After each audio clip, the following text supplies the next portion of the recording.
Constatá sibh gachéin ar YouTube cadascuil an seo ar neise ríist ón telefís se vís ar TG Carla Dianaí agus fágaigh mé an nasc ar an bhí seo de aine nach bhaché ach nábí bortha níl me cheann rómhór I gcóir mar chorp inis. Le ceart has go mo bhhairchas a gháil le subs go léir, mar seo bhd éigen na dhearúda na YouTubers mór go minic si sin le rá gur siomh sosialta sé YouTube agus gan sibse ní bheachan cenéil anfiú ní bheith ann ach mise I caintlam hain. Mar sin tastíanam cócádagus a chuirta gachéine bhí buintach leis an gnéil seo in éonáis lí riamh, mar gan sibh ní bheith feiceann ach inionad táimid ag scape ar tanga even ar fuair den dain. Nis seo gameplay úntach eile ó cean na himóí Call of Duty is fear sa down am thuirmse super cool Isaac an tanamatáir agus mátá sima gutsa I Call of Duty mas thola fioch ar na cluichí a churann sé ar cenéil féin go hára na cín bio agus cíigh tú cad atá I gceiste gom. Inis, agus an méid san bhharrta gom, tasínum bogaráig agus cúpla náid a chuirt déine bheith ag díanamh scúdú béal gan éon bhuiil. Ná bíoch aglairt, sé an scúdú béal ceann de na scúdathe is fusa a dhéanamh tú riamh. Mar sin tipper bhar hen, bí féin bhuiínach cumá de cheansus chur miongáir de aig agus bí mar duine sásta, macánta agus simúil. Inis, tipper bhar dó.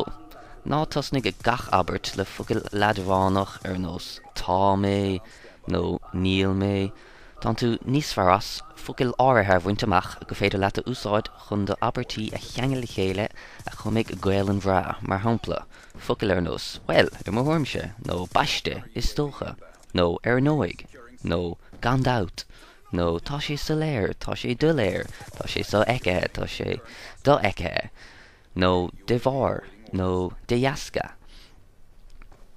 Chomá inionad bhí mé a rá aber bhíos, nó inionad is é a rá aber sé, déanaan rudí beaga seo anna dhifriocht. Nis, tipper bhar trí. Tríal beidir seanachil a bháin a úsáid is lí nádúra. Má hampla, má tá tú ag labhart miabhlar de léanta siar ar nurig, diaad fá rá. Mar deirtar is glasiad na cnic a bhadúin agus an bhfuil agat tá na bharcanna sa ghailibh go híomhann is áit dríochta í. Seanachil eile atá fris le húsáid is se ní mar hítar a bhítar. Mar hampla, má tá tú ag díanamh chuirsís ar chluithe soccer nó pell a bhí spáirtachan le Dianaí, diaad fá rá cheappas go mór mís an cluithe go bog, ach ní mar hítar a bhítar agus fuaila mar lascáil mílte inanad. Inis, tipper bhar cethir sé ceann atá gachéine ciúntaachta ó am go ham, ach bearlam muna bheimís.